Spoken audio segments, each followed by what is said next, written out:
श्री गणेशाय नमः। अथ श्री ऋणमोचन महागणपति स्तोत्रम्। अस्य श्री ऋणमोचन महागणपति स्तोत्रस्य शुक्राचार्य ऋषिः अनुष्टुप् छन्दः। श्री ऋणमोचक महागणपतिर्देवता। मम ऋणमोचन महागणपति प्रसाद सिद्ध्यर्थे जपे विनियोगः। ध्यानम् रक्तांगं रक्तवस्त्रं सितकुसुमगणैः पूजितं रक्तगन्धैः। शिराब्धौ रत्नपीठे सुरतरुविमले रत्नसिंहासनस्थम्। दोर्भिः पाशाङ्कुशेष्टाभयधरमतुलं चन्द्रमौलिं त्रिनेत्रं। ध्यायेत् शान्त्यर्थमीशं गणपतिममलं श्रीसमेतं प्रसन्नं। स्मरामि देवदेवेशं वक्रतुण्डं महाबलं षडक्षरं कृपासिन्धुं नमामि ऋणमुक्तये। एकाक्षरं एकदन्तम् एकं ब्रह्म सनातनम् एकमेवाद्वितीयं च नमामि ऋणमुक्तये। महागणपतिं देवं महासत्त्वं महाबलं महाविघ्नहरं शम्भो नमामि ऋणमुक्तये। कृष्णाम्बरं कृष्णवर्णं कृष्णगन्धानुलेपनं कृष्णसर्पोपवीतं च नमामि ऋणमुक्तये। रक्ताम्बरं रक्तवर्णं रक्तगन्धानुलेपनं रक्तपुष्पप्रियं देवं नमामि ऋणमुक्तये। पीताम्बरं पीतवर्णं पीतगन्धानुलेपनं पीतपुष्पप्रियं देवं नमामि ऋणमुक्तये। धूम्राम्बरं धूम्रवर्णं धूम्रगन्धानुलेपनं होमधूमप्रियं देवं नमामि ऋणमुक्तये।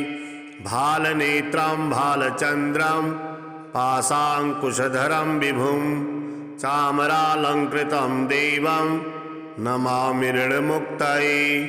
इदं तृणहरं स्तोत्रं सन्ध्यायां यः पठेन्नरः षड्मासाभ्यन्तरेणैव ऋणमुक्तो भविष्यति। स्मरामि देवदेवेशं वक्रतुण्डं महाबलं षडक्षरं कृपासिन्धुं नमामि ऋणमुक्तये। एकाक्षरं एकदन्तम् एकं ब्रह्म सनातनम् एकमेवाद्वितीयं च नमामि ऋणमुक्तये। महागणपतिं देवं महासत्त्वं महाबलं महाविघ्नहरं शम्भो नमामि ऋणमुक्तये। कृष्णाम्बरं कृष्णवर्णं कृष्णगन्धानुलेपनं कृष्णसर्पोपवीतं च नमामि ऋणमुक्तये। रक्ताम्बरं रक्तवर्णं रक्तगन्धानुलेपनं रक्तपुष्पप्रियं देवं नमामि ऋणमुक्तये। पीताम्बरं पीतवर्णं पीतगन्धानुलेपनं पीतपुष्पप्रियं देवं नमामि ऋणमुक्तये। धूम्राम्बरं धूम्रवर्णं धूम्रगन्धानुलेपनं होमधूमप्रियं देवं नमामि ऋणमुक्तये। भालनेत्रं भालचन्द्रं पाशाङ्कुशधरं विभुं चामरालङ्कृतं देवं नमामि ऋणमुक्तये। इदं तृणहरं स्तोत्रं सन्ध्यायां यः पठेन्नरः षड्मासाभ्यन्तरेणैव ऋणमुक्तो भविष्यति। स्मरामि देवदेवेशं वक्रतुण्डं महाबलं षडक्षरं कृपासिन्धुं नमामि ऋणमुक्तये। एकाक्षरम् एकदन्तम् एकं ब्रह्म सनातनम् एकमेवाद्वितीयं च नमामि ऋणमुक्तये महागणपतिं देवं महासत्त्वं महाबलं महाविघ्नहरं शम्भो नमामि ऋणमुक्तये कृष्णाम्बरं कृष्णवर्णं कृष्णगन्धानुलेपनं कृष्णसर्पोपवीतं च नमामि ऋणमुक्तये रक्ताम्बरं रक्तवर्णं रक्तगन्धानुलेपनं रक्तपुष्पप्रियं देवं नमामि ऋणमुक्तये पीताम्बरं पीतवर्णं पीतगन्धानुलेपनं पीतपुष्पप्रियं देवं नमामि ऋणमुक्तये धूम्राम्बरं धूम्रवर्णं धूम्रगन्धानुलेपनं होमधूमप्रियं देवं नमामि ऋणमुक्तये भालनेत्रं भालचन्द्रं पाशाङ्कुशधरं विभुं चामरालङ्कृतं देवं नमामि ऋणमुक्तये इदं तृणहरं स्तोत्रं सन्ध्यायां यः पठेन्नरः षड्मासाभ्यन्तरेणैव ऋणमुक्तो भविष्यति स्मरामि देवदेवेशं वक्रतुण्डं महाबलं षडक्षरं कृपासिन्धुं नमामि ऋणमुक्तये एकाक्षरम् एकदन्तम् एकं ब्रह्म सनातनम् एकमेवाद्वितीयं च नमामि ऋणमुक्तये महागणपतिं देवं महासत्त्वं महाबलं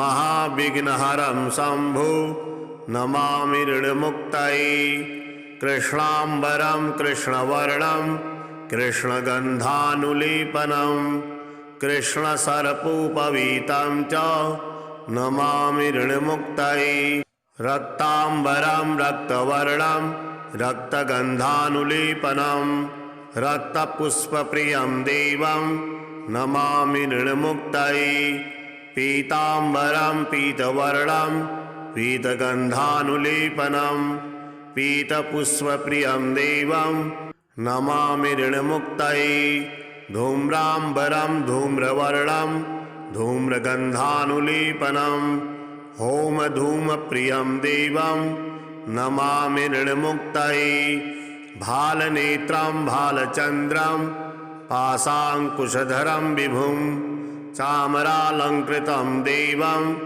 नमामि ऋणमुक्तये इदं तृणहरं स्तोत्रं सन्ध्यायां यः पठेन्नरः षड्मासाभ्यन्तरेणैव ऋणमुक्तो भविष्यति स्मरामि देवदेवेशं वक्रतुण्डं महाबलं षडक्षरं कृपासिन्धुं नमामि ऋणमुक्तये एकाक्षरम् एकदन्तम् एकं ब्रह्म सनातनम् एकमेवाद्वितीयं च नमामि ऋणमुक्तये महागणपतिं देवं महासत्त्वं महाबलं महाविघ्नहरं शम्भो नमामि ऋणमुक्तये कृष्णाम्बरं कृष्णवर्णं कृष्णगन्धानुलेपनं कृष्णसर्पोपवीतं च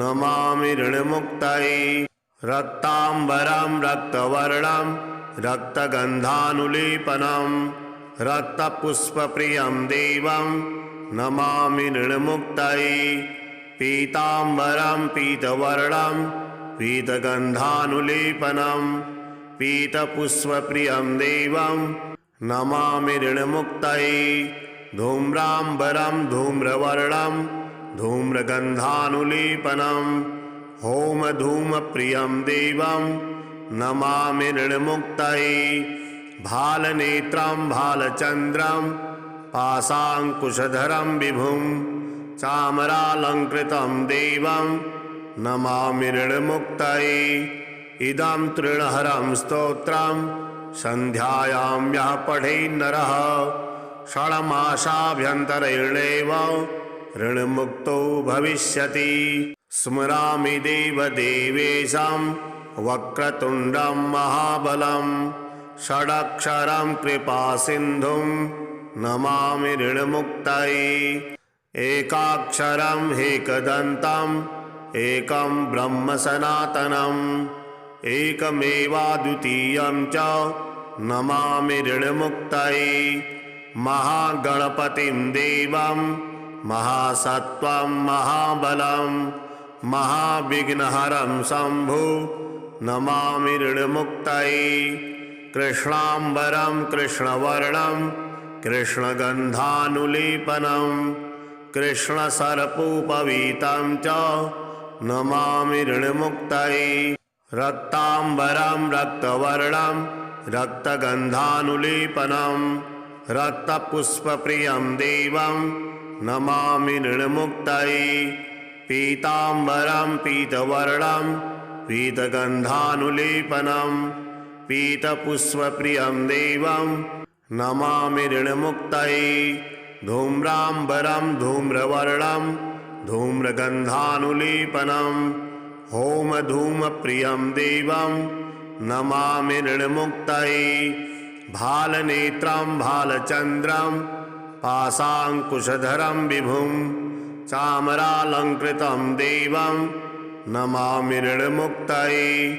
इदं तृणहरं स्तोत्रं सन्ध्यायां यः पठेन्नरः षण्मासाभ्यन्तरेणैव ऋणमुक्तो भविष्यति। स्मरामि देवदेवेशं वक्रतुण्डं महाबलं षडक्षरं कृपासिन्धुं नमामि ऋणमुक्तये। एकाक्षरं ह्येकदन्तम् एकं ब्रह्म सनातनम् एकमेवाद्वितीयं च नमामि ऋणमुक्तये। महागणपतिं देवं महासत्त्वं महाबलं महाविघ्नहरं शम्भो नमामि ऋणमुक्तये। कृष्णाम्बरं कृष्णवर्णं कृष्णगन्धानुलेपनं कृष्णसर्पोपवीतं च नमामि ऋणमुक्तये। रक्ताम्बरं रक्तवर्णं रक्तगन्धानुलेपनं रक्तपुष्पप्रियं देवं नमामि ऋणमुक्तये। पीताम्बरं पीतवर्णं पीतगन्धानुलेपनं पीतपुष्पप्रियं देवं नमामि ऋणमुक्तये। धूम्राम्बरं धूम्रवर्णं धूम्रगन्धानुलेपनं होमधूमप्रियं देवं नमामि ऋणमुक्तये। भालनेत्रं भालचन्द्रं पाशाङ्कुशधरं विभुं चामरालङ्कृतं देवं नमामि ऋणमुक्तये। इदं तृणहरं स्तोत्रं सन्ध्यायां यः पठेन्नरः षण्मासाभ्यन्तरेणैव ऋणमुक्तो भविष्यति। स्मरामि देवदेवेशं वक्रतुण्डं महाबलं षडक्षरं कृपासिन्धुं नमामि ऋणमुक्तये। एकाक्षरं ह्येकदन्तम् एकं ब्रह्म सनातनम् एकमेवाद्वितीयं च नमामि ऋणमुक्तये। महागणपतिं देवं महासत्त्वं महाबलं महाविघ्नहरं शम्भो नमामि ऋणमुक्तये। कृष्णाम्बरं कृष्णवर्णं कृष्णगन्धानुलेपनं कृष्णसर्पोपवीतं च नमामि ऋणमुक्तये। रक्ताम्बरं रक्तवर्णं रक्तगन्धानुलेपनं रक्तपुष्पप्रियं देवं नमामि ऋणमुक्तये। पीताम्बरं पीतवर्णं पीतगन्धानुलेपनं पीतपुष्पप्रियं देवं नमामि ऋणमुक्तये। धूम्राम्बरं धूम्रवर्णं धूम्रगन्धानुलेपनं होमधूमप्रियं देवं नमामि ऋणमुक्तये। भालनेत्रं भालचन्द्रं पाशाङ्कुशधरं विभुं चामरालङ्कृतं देवं नमामि ऋणमुक्तये।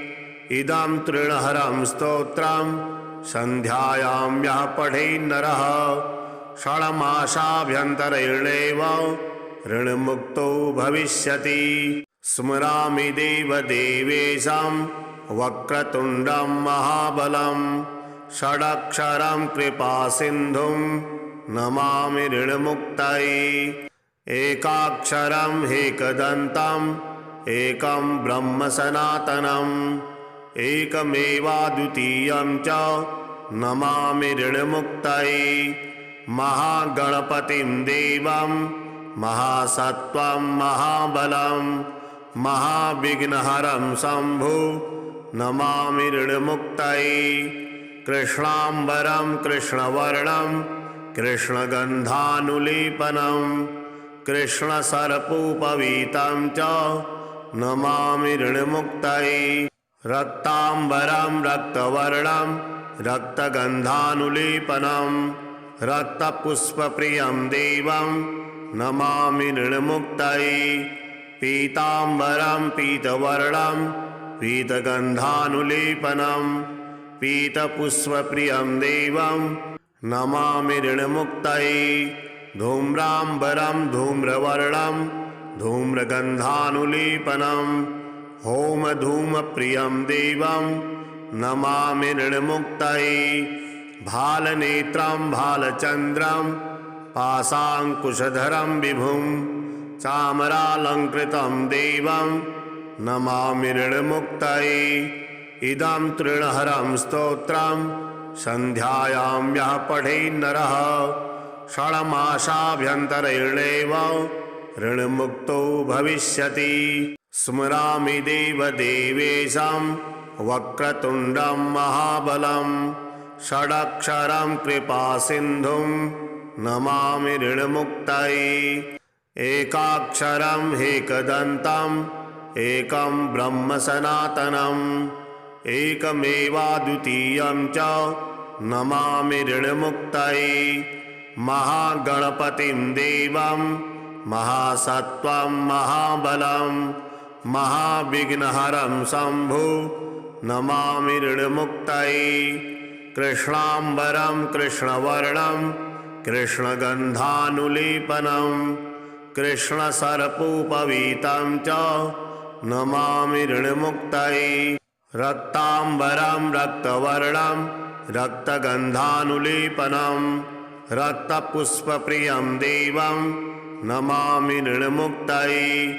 पीताम्बरं पीतवर्णं पीतगन्धानुलेपनं पीतपुष्पप्रियं देवं नमामि ऋणमुक्तये। धूम्राम्बरं धूम्रवर्णं धूम्रगन्धानुलेपनं होमधूमप्रियं देवं नमामि ऋणमुक्तये। भालनेत्रं भालचन्द्रं पाशाङ्कुशधरं विभुं चामरालङ्कृतं देवं नमामि ऋणमुक्तये। इदं तृणहरं स्तोत्रं सन्ध्यायां यः पठेन्नरः षण्मासाभ्यन्तरेणैव ऋणमुक्तो भविष्यति। स्मरामि देवदेवेशं वक्रतुण्डं महाबलं षडक्षरं कृपासिन्धुं नमामि ऋणमुक्तये। एकाक्षरं एकदन्तम् एकं ब्रह्म सनातनम् एकमेवाद्वितीयं च नमामि ऋणमुक्तये। महागणपतिं देवं महासत्त्वं महाबलं महाविघ्नहरं शम्भो नमामि ऋणमुक्तये। कृष्णाम्बरं कृष्णवर्णं कृष्णगन्धानुलेपनं कृष्णसर्पोपवीतं च नमामि ऋणमुक्तये। रक्ताम्बरं रक्तवर्णं रक्तगन्धानुलेपनं रक्तपुष्पप्रियं देवं नमामि ऋणमुक्तये। पीताम्बरं पीतवर्णं पीतगन्धानुलेपनं पीतपुष्पप्रियं देवं नमामि ऋणमुक्तये धूम्राम्बरं धूम्रवर्णं धूम्रगन्धानुलेपनं होमधूमप्रियं देवं नमामि ऋणमुक्तये भालनेत्रं भालचन्द्रं पाशाङ्कुशधरं विभुं चामरालङ्कृतं देवं नमामि ऋणमुक्तये इदं तृणहरं स्तोत्रं सन्ध्यायां यः पठेन्नरः षण्मासाभ्यन्तरेणैव ऋणमुक्तो भविष्यति। स्मरामि देवदेवेशं वक्रतुण्डं महाबलं षडक्षरं कृपासिन्धुं नमामि ऋणमुक्तये एकाक्षरं एकदन्तम् एकं ब्रह्म सनातनम् एकमेवाद्वितीयं च नमामि ऋणमुक्तये महागणपतिं देवं महासत्त्वं महाबलं महाविघ्नहरं शम्भो नमामि ऋणमुक्तये कृष्णाम्बरं कृष्णवर्णं कृष्णगन्धानुलेपनं कृष्णसर्पोपवीतं च नमामि ऋणमुक्तये रक्ताम्बरं रक्तवर्णं रक्तगन्धानुलेपनं रक्तपुष्पप्रियं देवं नमामि ऋणमुक्तये पीताम्बरं पीतवर्णं पीतगन्धानुलेपनं पीतपुष्पप्रियं देवं नमामि ऋणमुक्तये धूम्राम्बरं धूम्रवर्णं धूम्रगन्धानुलेपनं होमधूमप्रियं देवं नमामि ऋणमुक्तये भालनेत्रं भालचन्द्रं पाशाङ्कुशधरं विभुं चामरालङ्कृतं देवं नमामि ऋणमुक्तये इदं तृणहरं स्तोत्रं सन्ध्यायां यः पठेन्नरः षण्मासाभ्यन्तरेणैव ऋणमुक्तो भविष्यति। स्मरामि देवदेवेशं वक्रतुण्डं महाबलं षडक्षरं कृपासिन्धुं नमामि ऋणमुक्तये एकाक्षरं एकदन्तम् एकं ब्रह्म सनातनम् एकमेवाद्वितीयं च नमामि ऋणमुक्तये महागणपतिं देवं महासत्त्वं महाबलं महाविघ्नहरं शम्भो नमामि ऋणमुक्तये कृष्णाम्बरं कृष्णवर्णं कृष्णगन्धानुलेपनं कृष्णसर्पोपवीतं च नमामि ऋणमुक्तये रक्ताम्बरं रक्तवर्णं रक्तगन्धानुलेपनं रक्तपुष्पप्रियं देवं नमामि ऋणमुक्तये पीताम्बरं पीतवर्णं पीतगन्धानुलेपनं पीतपुष्पप्रियं देवं नमामि ऋणमुक्तये धूम्राम्बरं धूम्रवर्णं धूम्रगन्धानुलेपनं होमधूमप्रियं देवं नमामि ऋणमुक्तये भालनेत्रं भालचन्द्रं पाशाङ्कुशधरं विभुं चामरालङ्कृतं देवं नमामि ऋणमुक्तये इदं तृणहरं स्तोत्रं सन्ध्यायां यः पठेन्नरः षण्मासाभ्यन्तरेणैव ऋणमुक्तो भविष्यति।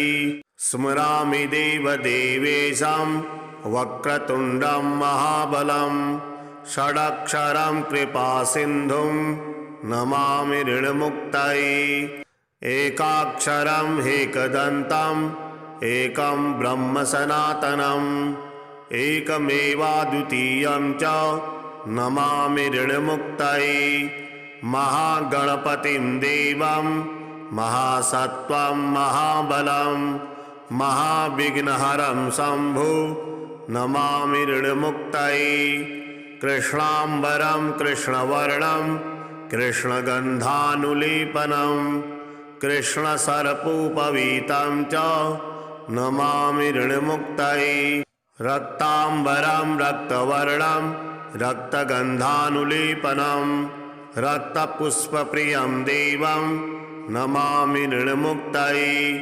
पीतांबरं पीतवर्णं पीतगन्धानुलेपनं पीतपुष्पप्रियं देवं नमामि ऋणमुक्तये। धूम्रांबरं धूम्रवर्णं धूम्रगन्धानुलेपनं होमधूमप्रियं देवं नमामि ऋणमुक्तये। भालनेत्रं भालचन्द्रं पाशाङ्कुशधरं विभुं चामरालङ्कृतं देवं नमामि ऋणमुक्तये। इदं तृणहरं स्तोत्रं सन्ध्यायां यः पठेन्नरः षण्मासाभ्यन्तरेणैव ऋणमुक्तो भविष्यति। स्मरामि देवदेवेशं वक्रतुण्डं महाबलं षडक्षरं कृपासिन्धुं नमामि ऋणमुक्तये। एकाक्षरं एकदन्तम् एकं ब्रह्म सनातनम् एकमेवाद्वितीयं च नमामि ऋणमुक्तये। महागणपतिं देवं महासत्त्वं महाबलं महाविघ्नहरं शम्भो नमामि ऋणमुक्तये। कृष्णांबरं कृष्णवर्णं कृष्णगन्धानुलेपनं कृष्णसर्पोपवीतं च नमामि ऋणमुक्तये। रक्तांबरं रक्तवर्णं रक्तगन्धानुलेपनं रक्तपुष्पप्रियं देवं नमामि ऋणमुक्तये। पीतांबरं पीतवर्णं पीतगन्धानुलेपनं पीतपुष्पप्रियं देवं नमामि ऋणमुक्तये। धूम्रांबरं धूम्रवर्णं धूम्रगन्धानुलेपनं होमधूमप्रियं देवं नमामि ऋणमुक्तये। भालनेत्रं भालचन्द्रं पाशाङ्कुशधरं विभुं चामरालङ्कृतं देवं नमामि ऋणमुक्तये। इदं तृणहरं स्तोत्रं सन्ध्यायां यः पठेन्नरः षण्मासाभ्यन्तरेणैव ऋणमुक्तो भविष्यति। स्मरामि देवदेवेशं वक्रतुण्डं महाबलं षडक्षरं कृपासिन्धुं नमामि ऋणमुक्तये। एकाक्षरं एकदन्तम् एकं ब्रह्म सनातनम् एकमेवाद्वितीयं च नमामि ऋणमुक्तये। महागणपतिं देवं महासत्त्वं महाबलं महाविघ्नहरं शम्भो नमामि ऋणमुक्तये। कृष्णांबरं कृष्णवर्णं कृष्णगन्धानुलेपनं कृष्णसर्पोपवीतं च नमामि ऋणमुक्तये। रक्तांबरं रक्तवर्णं रक्तगन्धानुलेपनं रक्तपुष्पप्रियं देवं नमामि ऋणमुक्तये। पीतांबरं पीतवर्णं पीतगन्धानुलेपनं पीतपुष्पप्रियं देवं नमामि ऋणमुक्तये। धूम्रांबरं धूम्रवर्णं धूम्रगन्धानुलेपनं होमधूमप्रियं देवं नमामि ऋणमुक्तये।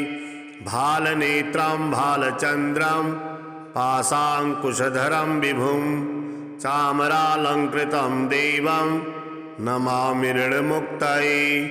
इदं तृणहरं स्तोत्रं सन्ध्यायां यः पठेन्नरः षण्मासाभ्यन्तरेणैव ऋणमुक्तो भविष्यति। स्मरामि देवदेवेशं वक्रतुण्डं महाबलं षडक्षरं कृपासिन्धुं नमामि ऋणमुक्तये।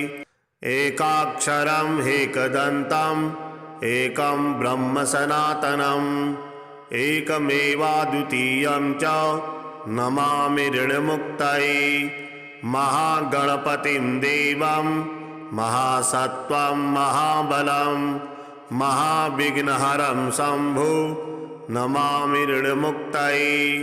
कृष्णाम्बरं कृष्णवर्णं कृष्णगन्धानुलेपनं कृष्णसर्पोपवीतं च नमामि ऋणमुक्तये। रक्ताम्बरं रक्तवर्णं रक्तगन्धानुलेपनं रक्तपुष्पप्रियं देवं नमामि ऋणमुक्तये। पीताम्बरं पीतवर्णं पीतगन्धानुलेपनं पीतपुष्पप्रियं देवं नमामि ऋणमुक्तये।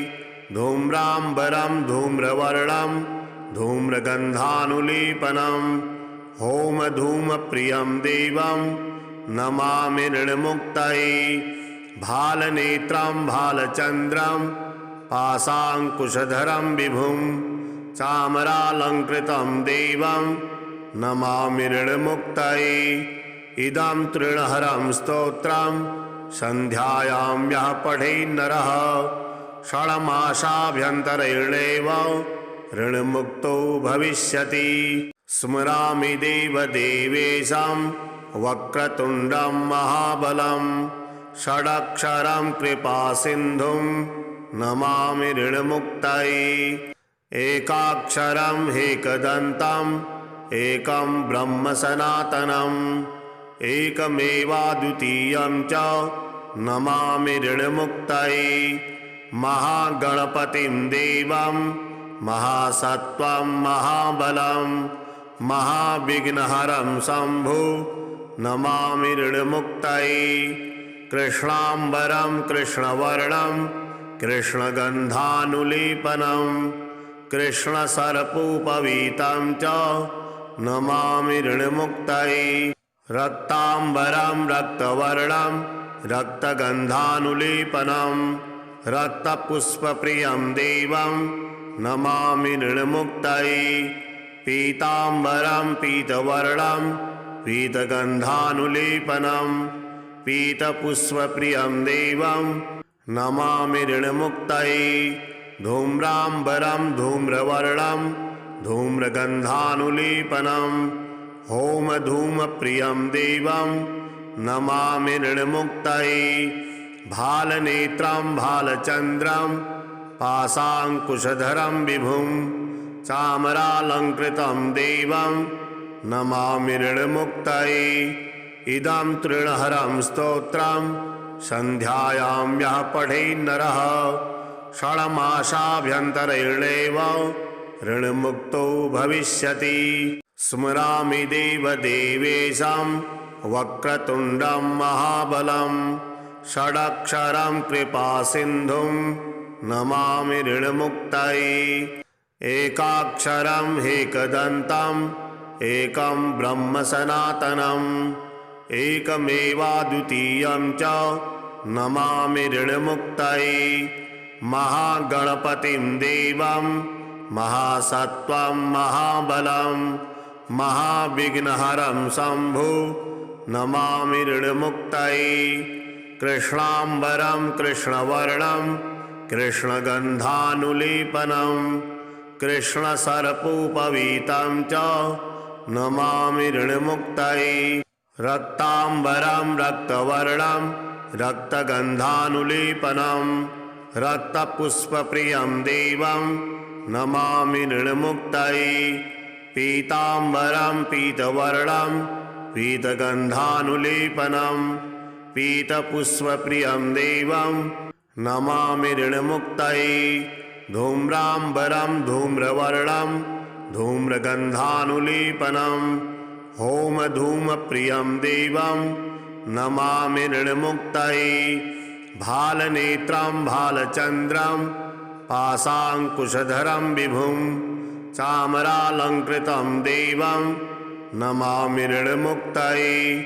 इदं तृणहरं स्तोत्रं सन्ध्यायां यः पठेन्नरः षण्मासाभ्यन्तरेणैव ऋणमुक्तो भविष्यति। स्मरामि देवदेवेशं वक्रतुण्डं महाबलं षडक्षरं कृपासिन्धुं नमामि ऋणमुक्तये। एकाक्षरं ह्येकदन्तम् एकं ब्रह्म सनातनम् एकमेवाद्वितीयं च नमामि ऋणमुक्तये महागणपतिं देवं महासत्त्वं महाबलं महाविघ्नहरं शम्भो नमामि ऋणमुक्तये कृष्णाम्बरं कृष्णवर्णं कृष्णगन्धानुलेपनं कृष्णसर्पोपवीतं च नमामि ऋणमुक्तये रक्ताम्बरं रक्तवर्णं रक्तगन्धानुलेपनं रक्तपुष्पप्रियं देवं नमामि ऋणमुक्तये पीताम्बरं पीतवर्णं पीतगन्धानुलेपनं पीतपुष्पप्रियं देवं नमामि ऋणमुक्तये धूम्राम्बरं धूम्रवर्णं धूम्रगन्धानुलेपनं होमधूमप्रियं देवं नमामि ऋणमुक्तये भालनेत्रं भालचन्द्रं पाशाङ्कुशधरं विभुं चामरालङ्कृतं देवं नमामि ऋणमुक्तये इदं तृणहरं स्तोत्रं सन्ध्यायां यः पठेन्नरः षण्मासाभ्यन्तरेणैव ऋणमुक्तो भविष्यति स्मरामि देवदेवेशं वक्रतुण्डं महाबलं षडक्षरं कृपासिन्धुं नमामि ऋणमुक्तये एकाक्षरं ह्येकदन्तम् एकं ब्रह्म सनातनम् एकमेवाद्वितीयं च नमामि ऋणमुक्तये महागणपतिं देवं महासत्त्वं महाबलं महाविघ्नहरं शम्भो नमामि ऋणमुक्तये कृष्णाम्बरं कृष्णवर्णं कृष्णगन्धानुलेपनं कृष्णसर्पोपवीतं च नमामि ऋणमुक्तये रक्ताम्बरं रक्तवर्णं रक्तगन्धानुलेपनं रक्तपुष्पप्रियं देवं नमामि ऋणमुक्तये पीताम्बरं पीतवर्णं पीतगन्धानुलेपनं पीतपुष्पप्रियं देवं नमामि ऋणमुक्तये धूम्राम्बरं धूम्रवर्णं धूम्रगन्धानुलेपनं होमधूमप्रियं देवं नमामि ऋणमुक्तये भालनेत्रं भालचन्द्रं पाशाङ्कुशधरं विभुं चामरालङ्कृतं देवं नमामि ऋणमुक्तये इदं तृणहरं स्तोत्रं सन्ध्यायां यः पठेन्नरः षण्मासाभ्यन्तरेणैव ऋणमुक्तो भविष्यति स्मरामि देवदेवेशं वक्रतुण्डं महाबलं षडक्षरं कृपासिन्धुं नमामि ऋणमुक्तये एकाक्षरं ह्येकदन्तम् एकं ब्रह्म सनातनम् एकमेवाद्वितीयं च नमामि ऋणमुक्तये महागणपतिं देवं महासत्त्वं महाबलं महाविघ्नहरं शम्भो नमामि ऋणमुक्तये कृष्णाम्बरं कृष्णवर्णं कृष्णगन्धानुलेपनं कृष्णसर्पोपवीतं च नमामि ऋणमुक्तये रक्ताम्बरं रक्तवर्णं रक्तगन्धानुलेपनं रक्तपुष्पप्रियं देवं नमामि ऋणमुक्तये पीताम्बरं पीतवर्णं पीतगन्धानुलेपनं पीतपुष्पप्रियं देवं नमामि ऋणमुक्तये धूम्राम्बरं धूम्रवर्णं धूम्रगन्धानुलेपनं होमधूमप्रियं देवं नमामि ऋणमुक्तये भालनेत्रं भालचन्द्रं पाशाङ्कुशधरं विभुं चामरालङ्कृतं देवं नमामि ऋणमुक्तये इदं तृणहरं स्तोत्रं सन्ध्यायां यः पठेन्नरः षण्मासाभ्यन्तरेणैव ऋणमुक्तो भविष्यति। स्मरामि देवदेवेशं वक्रतुण्डं महाबलं षडक्षरं कृपासिन्धुं नमामि ऋणमुक्तये। एकाक्षरं ह्येकदन्तम् एकं ब्रह्म सनातनम् एकमेवाद्वितीयं च नमामि ऋणमुक्तये। महागणपतिं देवं महासत्त्वं महाबलं महाविघ्नहरं शम्भो नमामि ऋणमुक्तये। कृष्णाम्बरं कृष्णवर्णं कृष्णगन्धानुलेपनं कृष्णसर्पोपवीतं च नमामि ऋणमुक्तये। रक्ताम्बरं रक्तवर्णं रक्तगन्धानुलेपनं रक्तपुष्पप्रियं देवं नमामि ऋणमुक्तये। पीताम्बरं पीतवर्णं पीतगन्धानुलेपनं पीतपुष्पप्रियं देवं नमामि ऋणमुक्तये। धूम्राम्बरं धूम्रवर्णं धूम्रगन्धानुलेपनं होमधूमप्रियं देवं नमामि ऋणमुक्तये। भालनेत्रं भालचन्द्रं पाशाङ्कुशधरं विभुं चामरालङ्कृतं देवं नमामि ऋणमुक्तये। इदं तृणहरं स्तोत्रं सन्ध्यायां यः पठेन्नरः षण्मासाभ्यन्तरेणैव ऋणमुक्तो भविष्यति।